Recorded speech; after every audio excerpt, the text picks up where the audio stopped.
Para a gente falar mais um pouco sobre esse processo eleitoral, está comigo aqui no estúdio o Dr. Lucas Fernandes, mestre em Direito Público, especialista em Direito Eleitoral. Doutor, seja mais uma vez bem-vindo ao SP Record. Muito obrigado, uma ótima noite e ótima noite a todos que nos acompanham também. Chegamos aí no momento decisivo, né? Depois de amanhã, todo mundo, aí os eleitores, mais de 725 mil eleitores são esperados de volta nas urnas, né, aqui na cidade de Ribeirão Preto e Franca. Doutor, vamos começar com aquelas orientações que parecem, né, que são óbvias, mas a gente sempre se depara com alguns problemas. Eu vou até dizer uma situação própria, uma que eu vivi no primeiro turno, que uma eleitora na minha frente não votou porque ela não tinha documento com foto. Ela levou o título de eleitor, mas obrigatoriamente tem que apresentar um documento com foto lá no momento da votação. Exatamente, Rafael. O documento com foto ele é até mais importante do que o título de eleitor no dia da votação. É claro que se a pessoa tiver o aplicativo e-título, que é o aplicativo digital, que inclusive tem que ser baixado até amanhã no máximo para esse próximo turno, a pessoa pode levar porque alguns e-títulos têm, né, se for atualizado com a Justiça Eleitoral, vai ter a foto. Da pessoa. Caso contrário, mesmo que ela não saiba qual a sessão de votação, ela tem que levar um documento com foto. Por exemplo, a CNH, o RG, até carteira de trabalho também serve como documento de identificação, que aí lá no colégio, né, no local de votação, a própria equipe da Justiça Eleitoral vai determinar onde vai ser a votação. É o mais importante, um documento de identificação para realizar o voto. Então, o título de eleitor eu posso levar porque ele me ajuda ali a localizar, tem a minha sessão, mas só com ele eu não voto. Tenho que levar o documento ali com foto. Exato. E aí, no caso, eu tenho o documento com foto, normalmente a gente sabe, né, qual é a escola que a gente vota. Se eu não lembrar, aí lá eu consigo localizar. Consegue. As escolas são equipadas com uma mesa, assim, na entrada, a primeira mesa que você vai encontrar e vai ter ali a listagem de todos os eleitores daquela escola, os locais de votação e até mesmo o número do título de eleitor. Por isso que não é um documento imprescindível. O que precisa mesmo é desse documento para se identificar antes de ir para a urna, né, na própria sala de votação. Doutor, no dia da eleição, o eleitor ele pode expressar o voto dele ao candidato que ele escolher de que maneira, né? O que pode ser considerado permitido e não permitido, né? Broche, camiseta, o que pode? Tá, certo. A única vedação, as únicas duas vedações da Justiça Eleitoral é que essa manifestação ela seja coletiva ou barulhenta. Tá. Então, do contrário, se for individual e silenciosa, o eleitor pode ir abraçado numa bandeira, usando camiseta, adesivo, broche, chapéu, boné, adereços, utensílios daquele partido, daquele candidato. Só temos que observar alguma situação porque, veja, numa hipótese de que uma família vale, vamos supor, 10 pessoas da família com a mesma camiseta, se agrupem coletivamente, façam algum tipo de barulho, já aí poderia incorrer em alguma ilegalidade. Mas assim, sendo individual e sendo silencioso, não tem nenhum problema. O que pode ser considerado boca de urna, doutor? Certo.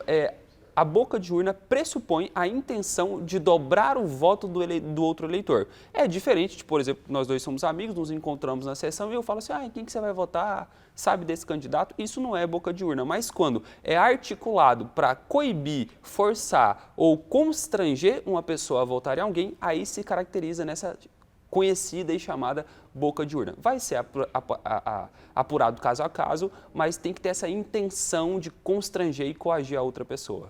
Doutora, a propaganda na TV e no rádio, ela termina hoje, né? Daqui a pouco a gente tem aí a última exibição, às 8h30 da noite.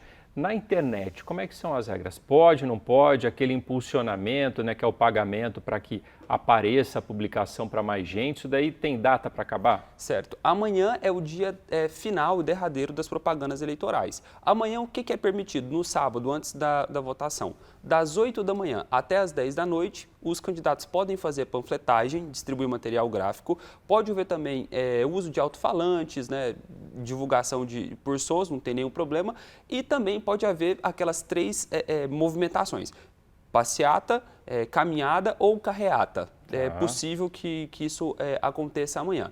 O impulsionamento na internet, sendo campanha eleitoral, o último post tem que ser também até às 10 horas e os impulsionamentos têm que acabar até às 10 horas do sábado.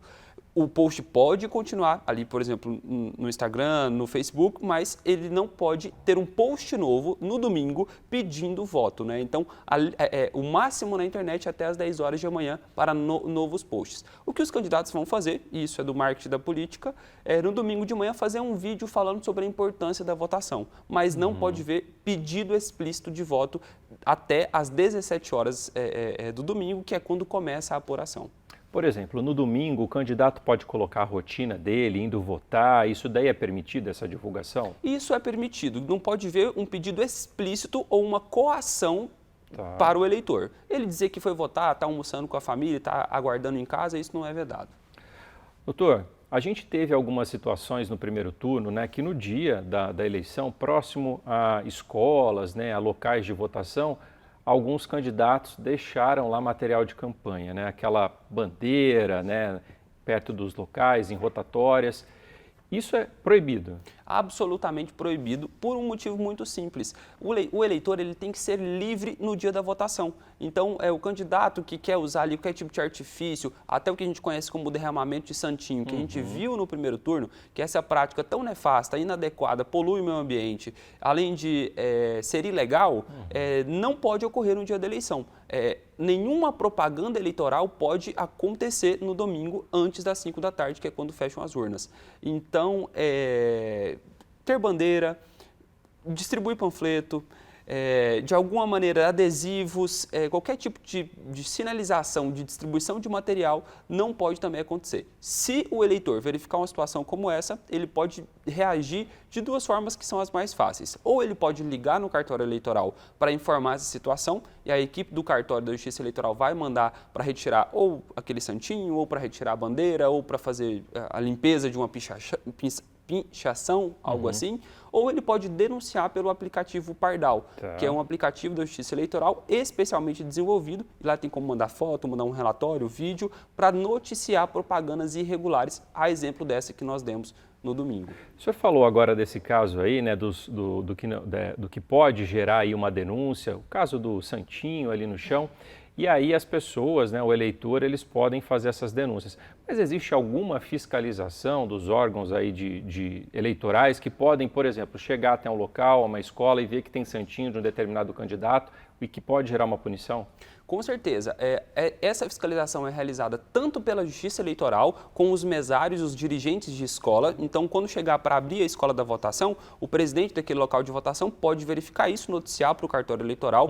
Os próprios candidatos, partidos políticos, coligações, cabos eleitorais fazem essa fiscalização. Instituições como a OAB também fazem esse tipo de fiscalização, além de, aí, principalmente, o Ministério Público Eleitoral e a própria polícia também pode noticiar essa ocorrência de crimes. São crimes, dependendo da situação, são crimes eleitorais e aí por isso também a atuação tão importante da polícia, dos órgãos de justiça, mas principalmente, Rafael, do próprio eleitor. Nós temos que nos respeitar enquanto eleitores também, de no dia da votação ver algum tipo de irregularidade, poder contribuir para que, no mínimo, as eleições sejam legais, transparentes e livres. Doutor, o Tribunal Regional Eleitoral divulgou ontem, né, que 1.151 presos provisórios e internos da Fundação Casa, eles vão votar no próximo domingo. Serão 26 sessões eleitorais especiais que serão instaladas em 7 cidades aqui do estado de São Paulo, onde acontece o segundo turno. Entre essas cidades estão Ribeirão Preto e Franca. Esse é um direito que o preso provisório também e o menor têm de votar? Exatamente. O voto no Brasil ele é obrigatório para o maior de 18 anos até 70 anos. Aquela pessoa que está presa provisoriamente, ou seja, aquele que ainda não tem uma sentença penal condenatória transitada em julgado contra ele não é considerado suspenso dos seus direitos políticos. Uma situação diferente é daquela pessoa que, depois de todos os recursos, foi condenada por um crime. Então, ele vai ser detido definitivamente para cumprir a sua pena definitiva. Essa pessoa tem, por consequência, previsto na Constituição a suspensão dos direitos políticos. Com isso, ele não pode votar nem ser votado. Agora, aquela pessoa que foi presa em flagrante, foi presa preventivamente, ela vai ficar detida só por um momento enquanto o seu processo está tramitando. E a essas pessoas, porque não existe nenhuma vedação de realização do voto, é garantido essa possibilidade. E vem muito em boa hora, porque também que a Justiça Eleitoral providencia essas urnas, porque são pessoas que participam da democracia, cidadãos que têm o seu interesse também nas políticas públicas da nossa cidade. Doutor, por falar nesse tema, né, as prisões elas estão proibidas até terça-feira, dia 29, se eu não estou enganado, mas tem algumas exceções. Exato, né? Não, a gente é sempre interessante, importante a gente dizer, não é um liberou geral, vamos dizer essa expressão. Aqueles casos de pessoas que são pegas em flagrante podem ser presas, aquelas pessoas que proíbem um salvo-conduto para votação também podem ser presas, em outras situações especiais também podem ser presas. O que se proíbe ou se evita em situações como essas é que os mandados em abertos, com exceção dos flagrantes, sejam cumpridos justamente para possibilitar que esse mecanismo da prisão não seja usado para ameaçar ou coagir ou inibir algum eleitor. Então, é um momento de suspensão do cumprimento de mandatos. É praticamente isso. Mas o flagrante, ilegalidade e punição, isso vai continuar sendo averiguado e realizado pela Justiça Eleitoral.